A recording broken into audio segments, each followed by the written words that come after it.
I'm not here to tell you to buy American Eagle jeans. And I definitely won't say that they're the most comfortable jeans I've ever worn. Or that they make your butt look amazing. Why would I need to do that?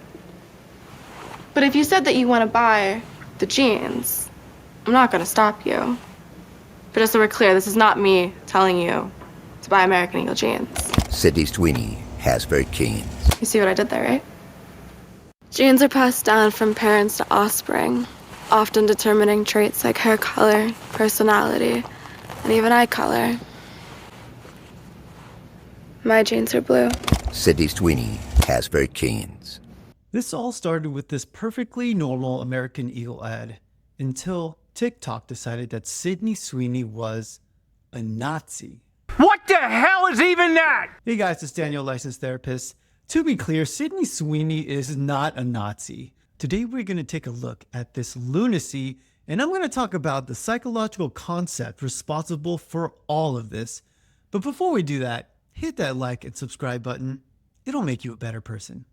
Now, let's check out some of the rhetoric that American Eagle is in favor of ethnic cleansing. You guys are complaining about that Sydney Sweeney jeans ad, so I went and saw it. That's Nazi propaganda. Wow. I thought it was going to be like kind of bad. That's going to be in history book. Hey, you want to go to American Eagle? Oh, I can't go in there because I'm black.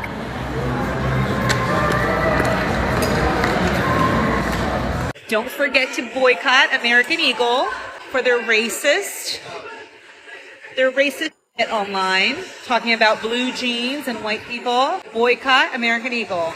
Boycott the shit out of them. Boycott American Eagle. Do not buy them. And cancel this person, Miss Sweeney. Cancel for her being racist, for doing Nazi propaganda. Cancel American Eagle. So this lady says that Sydney Sweeney is a racist. That's racist! And people can throw out such strong labels and call for a very extreme action, canceling someone and taking away their career and livelihood without actually even understanding what they're saying. So this lady is trying to say that Sydney Sweeney, the actress, clawed her way up a super competitive industry of Hollywood dominated by Jews as a Nazi? And she also clawed her way up in the marketing business in order to launch this campaign to finally out herself as a Nazi? Well, that doesn't make very much sense, but I mean, it's possible, just like it's possible that a vegan diet is healthy. No! But mostly, nah. Also, if they got a beautiful black woman for the next ad, do you think that there is going to be an apology to her by these people? You know that's not going to happen. Should we be surprised that a company whose name is literally American Eagle is making fascist propaganda like this? Probably not, but it's still really shocking. Like, a blonde-haired, blue-eyed white woman is talking about her good genes. Like, that is Nazi propaganda. They're literally saying the quiet part out loud, but was it ever truly quiet when you're wearing dumbass merch like this? I mean, really, make America great again. When was America ever great?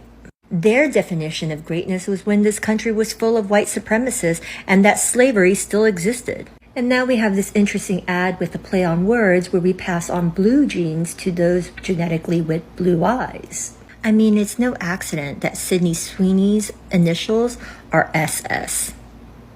What the mental gymnastics is pretty impressive. So she's saying that American Eagle intentionally chose an actress with the initials SS. So in the American Eagle marketing meeting, they actually went to the internet and asked ChatGPT, hey, give me a list of the most famous good-looking actresses with the initials SS. I mean, I'm supposed to believe that. I guess it's possible, just like it's possible that Bitcoin isn't going to the moon. No way. That's great. We landed on the moon! We're going to the moon, boys. And she does know that Sydney Sweeney did not name herself, right? So are you actually blaming her parents for naming her Sydney? So are her parents Nazis too. And when they got pregnant, they must have been super excited that their last name started with S, so that they can name their daughter with a name that starts with S, so that she can have the initials SS. Since Sydney Sweeney decided to do that little ad she did, I want to find some alternatives to Aerie. I really need new underwear, so if anyone could give me some recommendations, that would be great, because I do not want to support that mess. The Sydney Sweeney Aryan Eagle ad is not only xenophobic and racist, it's also scientifically inaccurate. She says genes often determine hair color and eye color. I'm sorry, often? That's literally what they do. If they're not determining hair color and eye color, what is?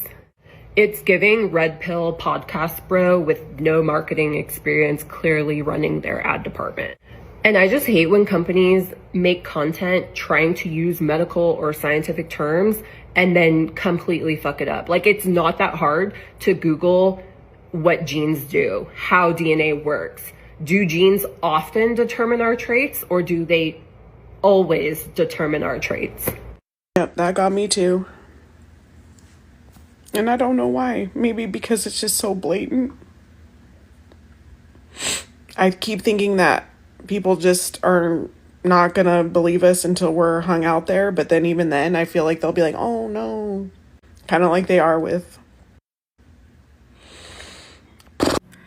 Genes are passed down from parents to offspring, often determining traits like hair color, personality, and even eye color. My genes are blue. American Eagle just run an ad for Eugenics. Totally just talking about denim, right? Just a blonde-haired, blue-eyed woman explaining how her good genes gave her personality and purity. I mean, are we really going to pretend that this isn't a little fashy-coded? Look, I'm not saying that Sydney Sweeney personally wrote this ad to revive the Third Reich, but American Eagle absolutely knew what they were doing here. You don't get to drop lines about inherited traits, blue eyes, and great genes while zooming in on somebody that could have walked straight off of a Nazi propaganda poster and expect people not to catch that reference. Good genes used to mean racial purity in fascist circles, and now it's just denim marketing. We are watching fascist aesthetics sneak back into pop culture through fashion ads, trad wife influencers, and yes, now blue jeans. If you think this was an innocent ad, you have not been paying attention. The pun, good genes, activates troubling historical associations for this country. The American Eugenics movement in its prime between like 1900 and 1940 weaponized the idea of good genes just to justify white supremacism. That's enough internet for me today.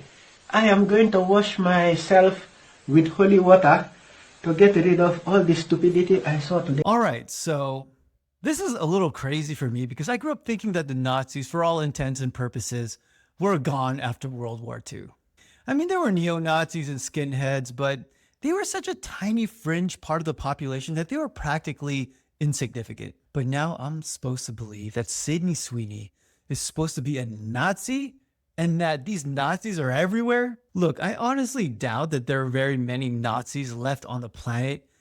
In fact, I've actually never seen a Nazi with my own eyes. In fact, I would actually love to meet and talk to a Nazi.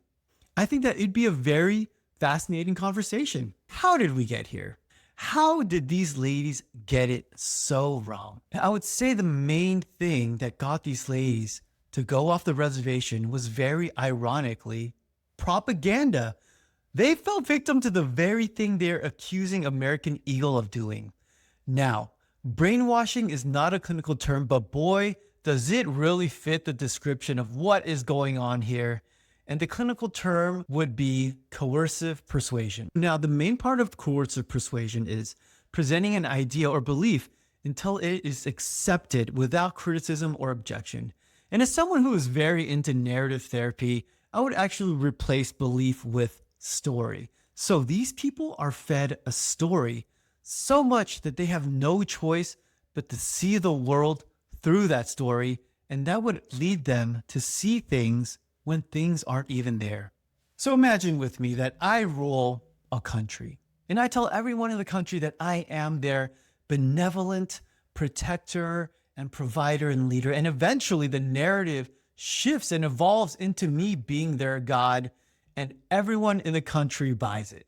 In the morning, they would pledge allegiance to me and they would sing songs constantly about my greatness. And if suddenly I were to pass away, I would expect this reaction.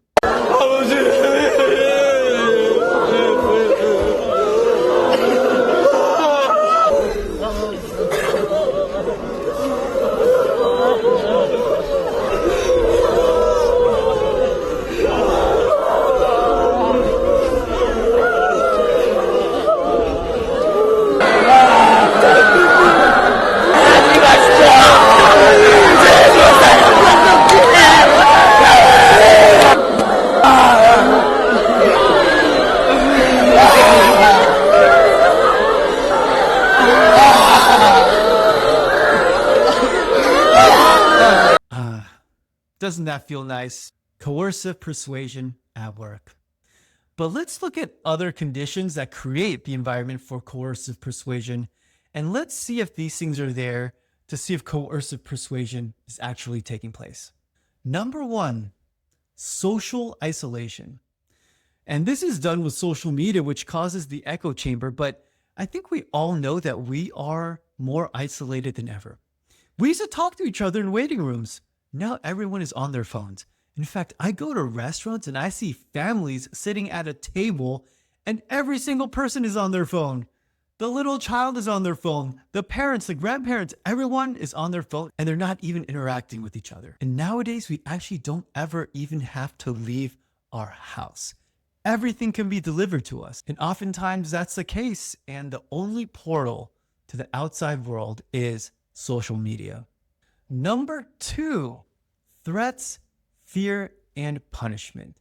So is there an actual threat out there that's threatening these ladies? I mean, is there any actual fear? I'm not sure if they're directly threatened, but what would happen to them if they were to go against the belief that Sydney Sweeney is a Nazi and a racist?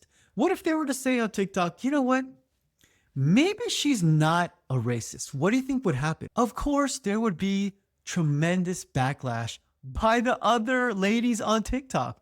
And I'm guessing if one of these ladies were to flip, all the other ladies would actually attack that person and call them a Nazi and a racist. Number three, the control of information. And this goes along with my North Korea example, but we know that apps want you to stay on them for as long as possible. And we know that human beings react to outrage more than positivity. So the information is definitely being controlled by the almighty algorithm. But that is totally common knowledge. So coercive persuasion is very powerful, but I believe that there is another psychological force at work. And this psychological force is the gasoline on the fire of coercive persuasion. And that would be in-group, out-group biases, also known as tribalism. So to me, it looks like there's this whole blanket of good and evil thrown on this whole situation. I mean, you're either on the side of good and you want to cancel Sydney Sweeney, or you're a proponent of eugenics. Tribalism causes people to have this intense black and white thinking about complicated and nuanced issues. So let me give you the outgroup biases that come with tribalism and see if it fits this situation. Number one, negative stereotyping and prejudice against outgroup members, aka calling people in the outgroup Nazis, racists, fascists, and, well, you get the picture. Number two, judging outgroup members more harshly for the same actions compared to in-group members. Number three, dehumanizing outgroup members, justifying mistreatment or violence. These people literally want to end Sydney Sweeney's career by canceling her. So check, check, and check. Brainwashing, aka coercive persuasion with a dash of tribalism, explains the behavior of these ladies on TikTok and explains why they're able to have such an intense reaction to a pretty much normal ad on TV. But there's a lesson to be learned here, students. We have to be aware of the narratives in our lives and where you came up with these narratives, or else you might post a ridiculous TikTok and you might end up on a therapist reacts video. Well, those are my thoughts. What do you think, guys? I would love to hear in the comments down there. If you have anything you want me to react to, leave it in the comments as well. Thanks for watching, you guys. I love you guys. Peace out.